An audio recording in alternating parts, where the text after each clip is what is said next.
परमार्थ कथा प्रसंग सभी संतों का अपना निजी अनुभव है, स्वतंत्र अनुभव है। और इन्हीं अनुभवों के माध्यम से इन सभी सिद्ध महापुरुषों ने अपनी अपनी परंपराओं को, अपने अपने संप्रदायों को समृद्ध किया है। इस समृद्ध परंपरा का एक सूक्ष्म प्रस्तुतिकरण हम अपने सिद्ध स्वाध्याय ध्यान के इस मंच पर अभी प्रस्तुत करते हैं। हमारे सिद्ध परंपरा के जो सिद्ध महापुरुष हो गए, भगवान नित्यानंद, बाबा मुक्तानंद परमहंस और अन्य बहुत सिद्ध महापुरुषों ने इस परमार्थ कथा प्रसंग को समृद्ध किया,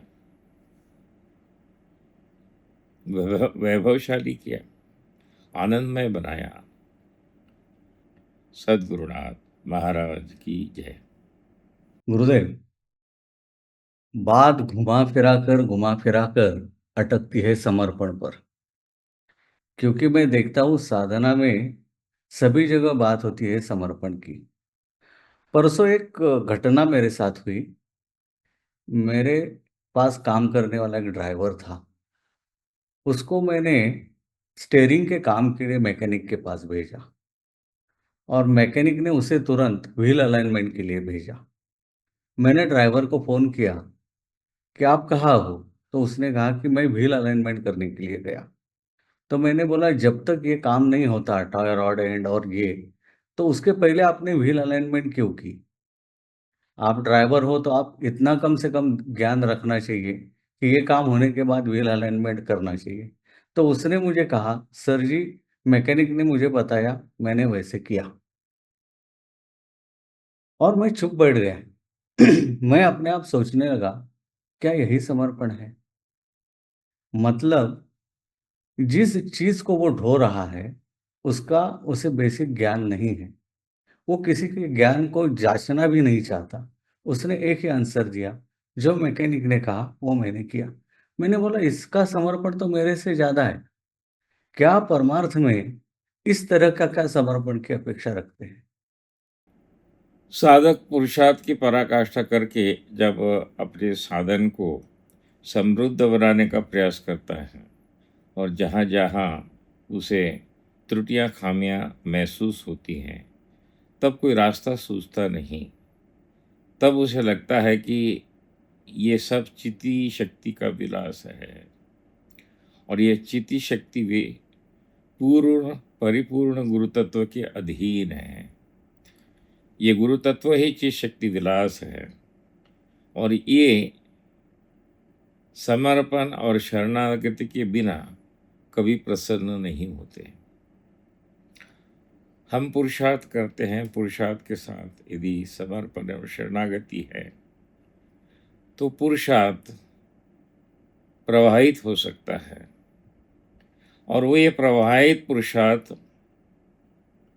समर्पण एवं शरणागति के लिए सहायभूत हो सकता है। यदि हमारे पुरुषार्थ से अहंकार बढ़ता है तो हमारे पुरुषार्थ में प्रेम, सद्भाव, गुरु श्रद्धा, गुरु निष्ठा, गुरु प्रेम का किंचित सा अभाव है। और ये अभाव हमें समझ आते ही हम सार सर्वस्व उस गुरु तत्व पर छोड़ देते हैं और जिस क्षण हम छोड़ देते वहीं से समर्पण एवं शरणागति आरंभ होती है। शरणागति का कोई मुहूर्त नहीं, कोई तिथि नहीं, कोई साल नहीं। वो एक क्षण में घटित होने वाली प्रक्रिया है। बिजली गिरती है तो पंचांग देख के गिरती नहीं, बस गिरती है। उसको इस धरती का प्यार इतना तीव्रता से बुलाता है कि उसे रहा नहीं जाता और जहाँ मौका मिले, जिस स्थान को भी वो देखती है वहाँ गिर जाती। इसी तरह से पुरुषार्थ प्रेममय हो जाए, आनंदमय हो जाए और वो प्रवाहित हो जाए तो निश्चित रूप से वो कृपा को खींच लेता है। और जैसे कृपा का खींचना परिपूर्ण अवस्था को जाता है, उसी क्षण से, उसी समय से, उसी स्थान से समर्पण, शरणागत शुरू हो जाती है। प्यार होता है, किया नहीं जाता। कैसे होता है, उस करने वाले को भी मालूम नहीं, या होने वालों को भी मालूम नहीं होता। एक अद्भुत घटना है और ईश्वरी घटना है, इसलिए कोई उसकी व्याख्या कभी भी नहीं होती। सभी संतों ने प्रेम की व्याख्या करते करते एक ही बात कही कि ये व्याख्याएं अधूरी हैं और प्रेम परिपूर्ण है। इसलिए आप सभी प्रेममय हो जाओ, प्रेम स्वरूप हो जाओ, तो इन व्याख्याओं के झंझटों से मुक्त हो जाओगे। समर्पण आपके ऊपर नित्य निरंतर कृपा कर रहा है। उस कृपा का अवसर अनुभव करने का प्रयास कीजिए। गुरुदेव, ये पुरुषार्थ है, ये समर्पण के अनुकूल है या पुरुषार्थ से समर्पण से हम दूर हट जाते हैं? पुरुषार्थ यदि द्रवमय है, प्रेममय है, रसमय है, तो वो अहंकार को निर्माण नहीं करता, वो प्रवाही बन जाता है। गुरुदेव, क्या होता है, पुरुषार्थ से स्व सामर्थ्य का परिचय होता है। स्व सामर्थ्य का परिचय होने से असहाय होने में, अगतिक होने में दिक्कत आती है।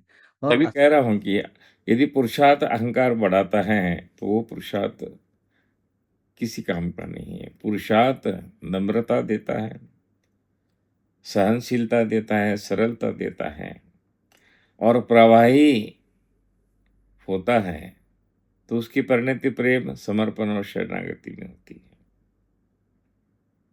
गुरुदेव, ज्ञान समर्पण के लिए अनुकूल है या प्रतिकूल है? ज्ञान समर्पण के लिए अनुकूलता प्रस्तुत करता है, क्योंकि ज्ञान के माध्यम से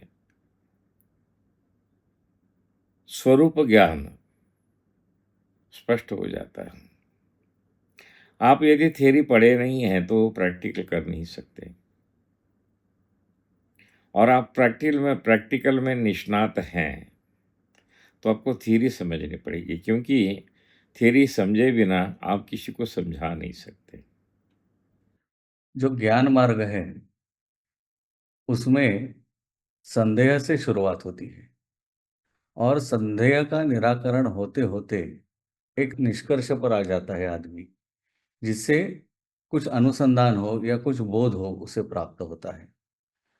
तो ये संदेह से बोधावस्था तक जो उसका प्रवास है, उसमें समर्पण कहाँ खड़ा रहता है, कहाँ होता है? ज्ञान मार्ग अपने स्वयं के स्वरूप के प्रश्नावली के साथ आरंभ होता है, और जहाँ जहाँ तर्क के अनुकूलता से हम अपने सवालों के जवाब देते रहते हैं, और जब तर्क की पराकाष्ठा होती है और वहाँ सवालों के जवाब नहीं मिलते हैं, तब उस विषय के जानने वाले व्यक्ति की तलाश में हम चल पड़ते हैं। उस व्यक्ति को ही गुरु तत्व कहा गया है, और ये व्यक्ति में जो प्रकट गुरु तत्व है वो सच्चिदानंद है, सच्चिदानंद। ये सत तीनों कालों में है। चित स्वयं को जानता है और सभी को जानता है, वो आनंद स्वरूप है। ये सच्चिदानंद आत्मा के स्वयंभूत दैवी गुण है, सजीव गुण है। भक्त अनपढ़ है, अज्ञानी है, उसे एक ही मालूम है कि इष्ट को समर्पित होना है, शरणागत होना है, और इस समर्पण और शरणागति की पराकाष्ठा है। वो अपने इष्ट का निरपेक्ष सगुण साक्षात्कार कर लेता है भक्ति के माध्यम से। उस भक्ति में कोई तर्क नहीं, वितर्क नहीं है, कोई किंतु नहीं, कोई परंतु नहीं है। ये सगुण साकारत्व, निरपेक्ष सगुण साकारत्व जो है, ये वही शुद्ध चैतन्य है। ये वही जागृत, स्वप्न, सुषुप्ति और तुर्या है। ये तुर्या तत्व ही विशुद्ध चैतन्य स्वरूप चेतना है। ये जागृत, स्वप्न, सुषुप्ति से निरपेक्ष चैतन्य का अनुभव इस तुर्या में होता है और इसी तुर्या में साधक को अपने सगुण साकार इष्ट का दर्शन होता है, अनुभूति होती है और यह दर्शन एवं अनुभूति ही निरपेक्ष सगुण साकार तत्व आपको आपके स्वरूप का, आपके इष्ट का निर्गुण निराकार तो का साक्षात्कार कराता है। भक्त इसी मार्ग से स्वस्वरूप को उपलब्ध होता है। ज्ञानी भी पहले वाली प्रक्रिया के माध्यम से स्वस्वरूप को ज्ञान प्राप्त करता है।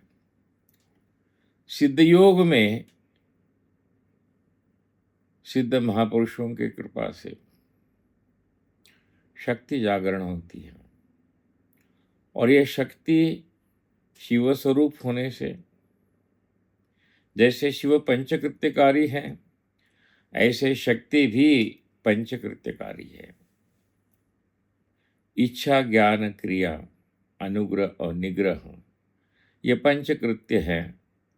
ये शिव एवं शक्ति दोनों में प्रकट रूप से सक्रिय एवं क्रियाशील है। और जैसे भगवती माँ त्रिपुरा सुंदरी की कृपा होती है, ये पांचों तत्व सक्रिय एवं क्रियाशील हो जाते हैं। साधक कितना भी मूढ़ हो, विक्षिप्त हो, मूर्ख हो, जैसे शक्ति का जागरण होता है, ये पंच तत्व सक्रिय एवं क्रियाशील हो जाते हैं। तो साधक अपनी जड़ता धीरे धीरे धीरे धीरे क्षीण करते हुए अपने आंतरिक चैतन्य को खोलते हुए, जागृत करते हुए उस परम शुद्ध चैतन्य का अनुभव करने का प्रयास करता है। और ये शक्ति के एवं गुरु तत्व के असीम अहेतुक कृपा का परिणाम है। आपको यदि बरसात में भीगना है तो रेनकोट डाल के भीगा नहीं जा सकता।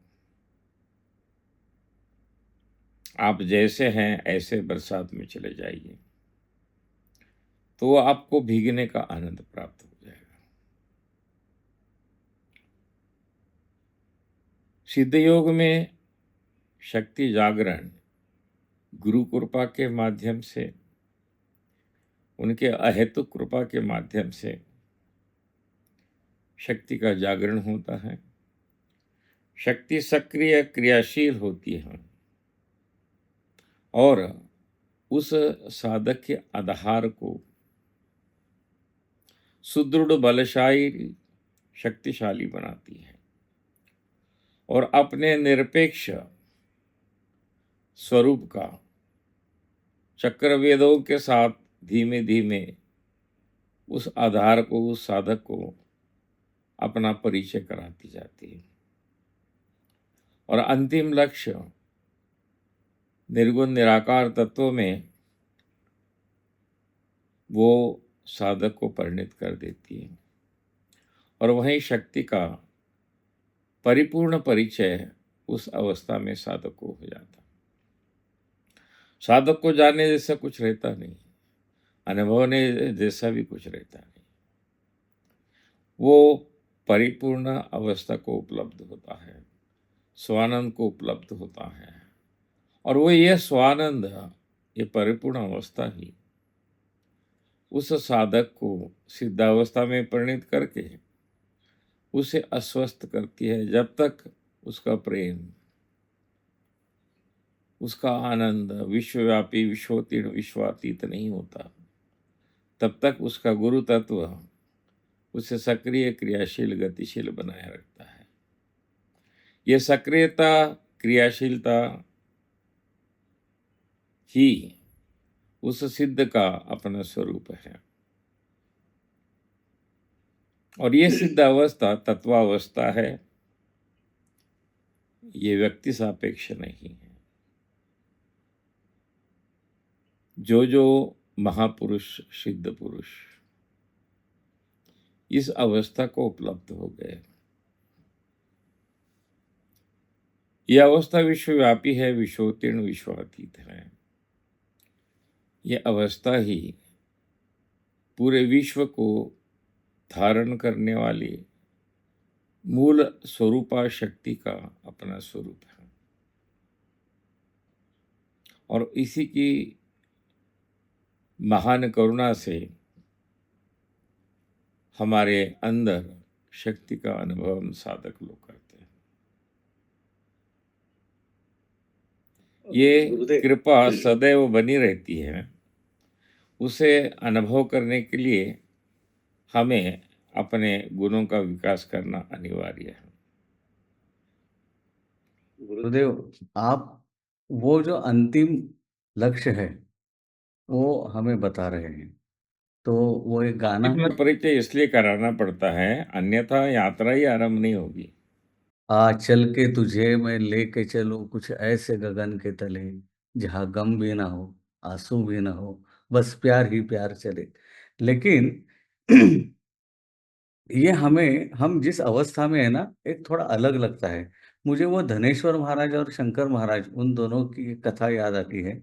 एक बार वो गुरु शिष्य दोनों में झगड़ा हुआ था, धनेश्वर जी और शंकर महाराज। और झगड़े में गुरुदेव, उन दोनों का एक दूसरे को धक्का लगा, और एक बड़ा लकड़ी का स्टेयरकेस था, जीना था, उससे वो दोनों गिर गए, गुरु और शिष्य।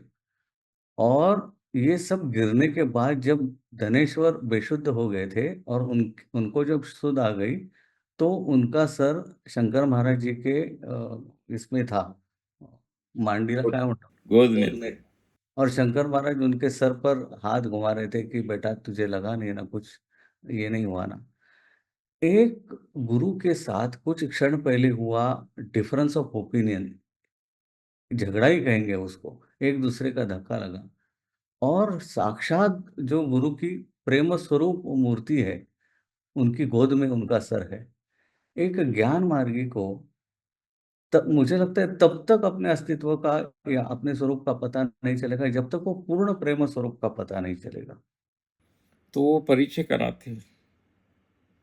शंकर महाराज जी ने डॉक्टर धनेश्वर जी महाराज को यह अनुभव कराया, और प्रेमवश ही डॉक्टर धनेश्वर महाराज जी के विनती को मान देते हुए उन्होंने अपना आयुर्मान बढ़ा लिया, अन्यथा वो 13 साल पहले ही शांत होने वाले थे।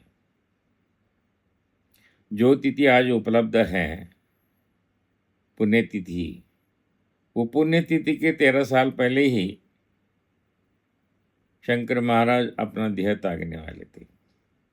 लेकिन शिष्य के तीव्रतम प्रेमवश विनती को उन्होंने स्वीकार किया, और अपना नष्ट हुए प्रारब्ध को संचित, ये जो समष्टि प्रारब्ध है, वो कुछ अंश लेके उन्हें 13 साल और भी अपनी लीलाओं का विस्तार किया, प्रसार किया। ये प्रेम में प्रेम मूर्ति, प्रेम स्वरूप गुरु तत्व का विलास है।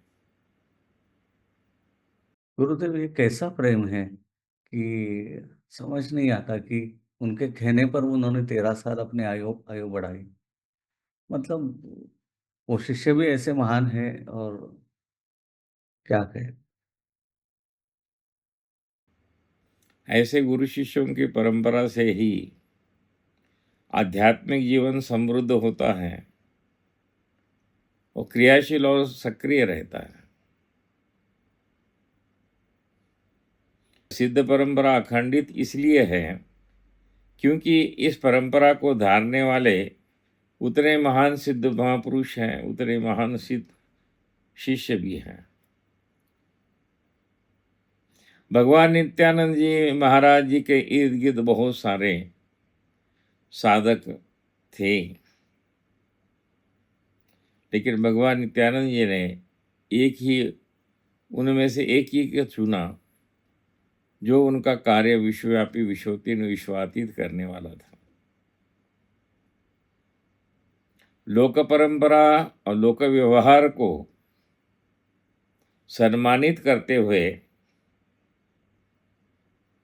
उन्होंने अपने शिष्य का विकास उनके अंतर में बैठ के किया और समय आते ही उनको प्रकाशमान किया, प्रकाशित किया, प्रसारित भी किया। ये सदगुरु की लीला है। ये विश्वव्यापी विश्वोत्तीर्ण गुरु तत्व का महान कार्य है और यह कार्य निरंतर अखंड होता रहता है। यही माता त्रिपुरा सुंदरी की लीला है, विलास है। अब बाबा भगवान नित्यानंद, बाबा मुक्तानंद कहते हैं यही चित शक्ति विलास है। गुरुदेव, कुछ भक्तों का समर्पण देखते हैं ना, ऐसे लगता है कि जैसे मतलब वो क्या चीज होगी। जैसे कि अभी वो बिडकर महाराज जहाँ नीचे मगरमच्छ है वहां छलांग लगाते हैं, गोंदवलेकर महाराज टूटे हुए पत्तों को वापस पेड़ पर लगाते हैं। मतलब उन्हें अपने गुरु तत्व पर असीम असीम असीम प्रेम है, असीम श्रद्धा है, असीम निष्ठा है। इस परिणामवश ही वो अपने गुरु तत्व को उपलब्ध हो गए। बिडकर महाराज और अक्कलकोट महाराज में कोई अंतर नहीं था और यही असीम श्रद्धा बिडकर महाराज के हृदय में थी। इसलिए मगरमच्छों के तालाब में या नदी में भी उन्होंने कूदा तो उन मगरमच्छों को अपने गुरु स्वरूप उन्होंने अनुभव किया। इसलिए उनका जीवन समृद्ध रहा। किसी मगरमच्छ ने उनको पकड़ा नहीं, ना खाया। गोंदलेकर महाराज में जो प्रेम, निष्ठा और श्रद्धा रही है, उन्होंने कहा कि उनके गुरु ने कहा कि ये पत्ते चिपका दे, तो पत्ते आध्यात्मिक स्तर पर तो पहले ही चिपके थे, आदिदैविक स्तर पर भी वो पहले ही चिपके थे। आदि भौतिक स्तर पर गोंदवलेकर महाराज में सिर्फ उसको चिपका दिया। किसी भी वस्तु में गोंद ना हो तो वो अपने आप चिपकता नहीं। अभी आपको याद होगा कि नए नए टेक्नोलॉजी आ गई है। लिफाफे होते हैं, उस पर गोंद लगी होती हैं और एक हल्की पट्टी होती है उस पर। वो पट्टी हटा के उसको चिपकाया जाता है। वो गोंद ना हो तो चिपकने की संभावना नहीं। वो गोंद मूल स्वरूप में उस बनने की प्रक्रिया के साथ ही जुड़ा हुआ है। इसी तरह से साधक के हृदय में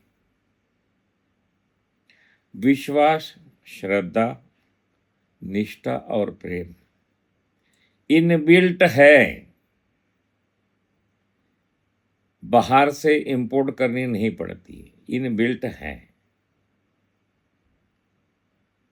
सिर्फ उसके आवरणों को हटाना पड़ता है। समय समय पर सदगुरु उन आवरणों को हटा के उसका इस्तेमाल करते हैं। गुरुदेव, धनेश्वर महाराज जी ने शंकर महाराज जी को कहा कि आप कृपा करके आपकी आयु बढ़ाइए। तो हमें ना आपसे मतलब कहना है, लेकिन हम अपने आप पर शक करते हैं कि क्या हम वाक़ई में धनेश्वर महाराज के जैसे हैं कि हम कहने पर आप ऐसा कुछ करेंगे? आप में परिपूर्ण धनेश्वर महाराज प्रकट हो जाए तो ये कार्य भी संभव है।